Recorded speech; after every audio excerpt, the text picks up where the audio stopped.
तिसरी बालभारती 21वी कविता दोस्त या कवितेचे संपूर्ण स्वाध्याय आपण पाहणार आहोत। प्रश्न पहिला, एका वाक्यात उत्तरे लिहा। अ, कवीचा दोस्त कोण? उत्तर, कवीचा दोस्त वासरू आहे। आ, कवीने भाऊ कोणाला म्हटले आहे? उत्तर, कवीने भाऊ वासराला म्हटले आहे। ई, दूध पिऊन झाल्यावर वासरू काय करत असे? उत्तर, दूध पिऊन झाल्यावर वासरू उंडारायला जायचे। ई, वासरू केव्हा खुश व्हायचे?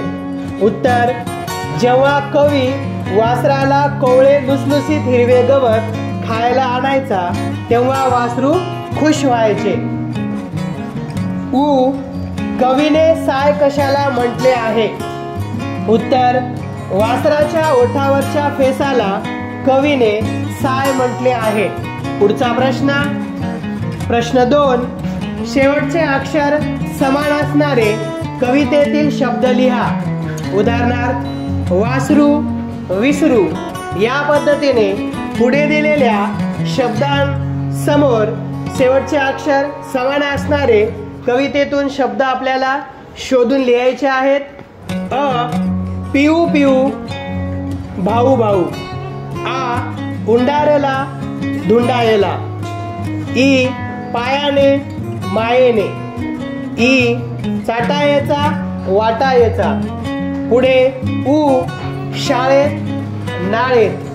उ, फाटताना चाटताना। प्रश्न तिसरा, वाक्यात उपयोग करा। अ, उंडारणे। उत्तर, मामाच्या गावी आला की आदित्य सकाळी उठून उंडारतो। आ, धुंडाळणे। उत्तर, हरवलेले पैसे तेजू सगळ्या रानात धुंडाळत होती। ई, भिंगरीच्या पायाने या शब्दाचा वाक्यात उपयोग, शाळेला सुट्टी लागली की मुले भिंगरीच्या पायाने फिरू लागतात।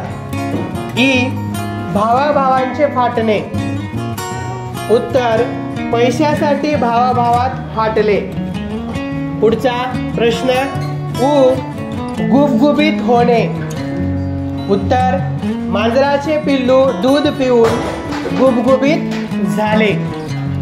प्रश्न चौथा, खालील शब्दांसाठी त्याच अर्थाचा तुम्हाला माहित असलेला शब्द सांगा।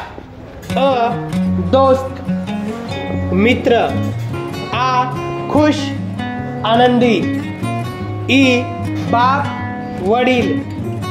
ई, शाळा, विद्यालय। प्रश्न पाचवा, हिरवे हिरवे गवत तसे खालील शब्दांसाठी तुम्हाला आवडतील ते शब्द लिहा। अ, निळे निळे आकाश। आ, काळे काळे कावळे। ई, कोळे कोळे गवत। ई, गार गार वारा। उ, उंच उंच डोंगर। तर या कवितेचे संपूर्ण स्वाध्याय सुंदर अक्षरात लिहून काढा आणि वाचन करा।